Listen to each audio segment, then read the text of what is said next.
কোচবিহারে মুখ্যমন্ত্রী দুপুরে রাসমেলা মাঠে জনসভা করবেন মমতা বন্দ্যোপাধ্যায় এবং 25-এর শেষে মমতা বন্দ্যোপাধ্যায়ের উত্তরে এই সভা রাজনৈতিকভাবে অত্যন্ত তাৎপর্যপূর্ণ।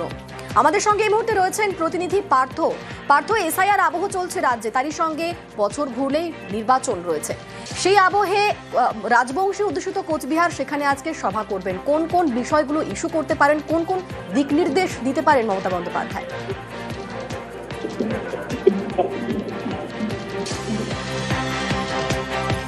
পার্থর সঙ্গে আমরা কথা বলবো। তবে কোচবিহারে আজ মুখ্যমন্ত্রী মমতা বন্দ্যোপাধ্যায় দুপুরের রাসমেলা মাঠে জনসভা করবেন মমতা, এবং আজও এসআইআর ইস্যুতে সুর চড়াতে পারেন এমনটাও সম্ভাবনা রয়েছে।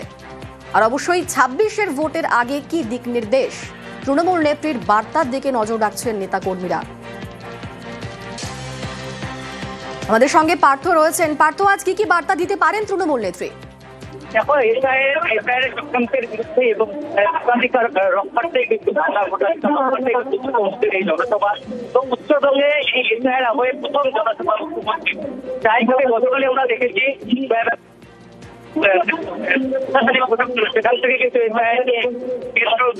কেন্দ্রের বিরুদ্ধে করা করেন। আজ গতকালের দিনে কিন্তু আজ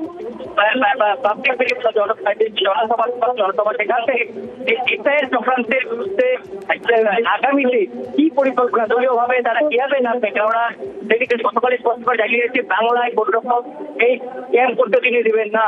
তো যতদিন তিনি আছে এই ভোটাধিকার রক্ষার তিনি অটুট থাকবেন। এবং পার্থ, তোমার কথা খুব একটা স্পষ্ট শোনা যাচ্ছে না। অবশ্যই আমরা তৃণমূল নেত্রীর বার্তার দিকে নজর রাখবো, কারণ পরের বছরই বিধানসভা নির্বাচন। সেক্ষেত্রে আজকে কোচবিহারে মুখ্যমন্ত্রীর সভা অত্যন্ত তাৎপর্যপূর্ণ রাজনৈতিকভাবেও, এবং আজ তৃণমূল নেতাকর্মীদের ঠিক কি বার্তা দেন সেদিকে অবশ্যই নজর থাক।